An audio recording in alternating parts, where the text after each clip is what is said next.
Invisible shape belt చూపించండి అక్క అన్నారు. ముందుగా రెడీ చేసిన మనకి షేప్ బెల్ట్ ఉంటుంది కదా, అది ఏం చేయాలంటే మీరు ఏది ఎటు వస్తుందో చూసుకోండి.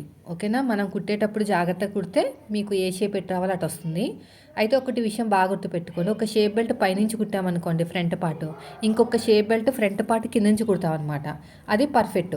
ఇప్పుడు నేను పైనుంచి కుడుతున్నాను కదా, ఇలా ఒక లేయర్ తీసుకుని కుట్టేశాను. ఇంకొక లేయర్ అనేది ఇలా ఉంది కదండి. ఇప్పుడు పైన ఉన్న షోల్డర్ అంతా కూడా ఈ ఖర్చు మొత్తం కూడా లోపలికి ఫోల్డ్ చేసుకుని కింద క్లాత్ తోటి ఈ ఖర్చుని జాయిన్ చేసుకుంటూ కుట్టాలి. సాగదీయకండి. 2-3 సార్లు కుడితే అలవాటు అయిపోతుంది. ఫస్ట్ టైం రాకపోయినా తర్వాత వచ్చేస్తుంది. ఇలాగ నీట్గా కుట్టుకుంటూ వెళ్ళిపోయి లోపలున్న మొత్తం ఇదంతా క్లాత్ని బయటకు లాగేయండి. స్లోగా లాగండి. ఇంకో కుట్టు కూడా వేసుకోండి. ఓకేనా, ఇంకో కుట్టు వేసుకుంటే ఇంకా స్ట్రాంగ్గా ఉంటుంది.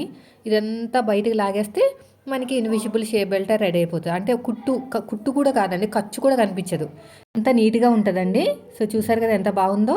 వెనకాల కూడా ఒక కుట్టు కానీ ఖర్చు కానీ ఏం కనిపించదు. వీడియో నచ్చితే లైక్ చేయండి.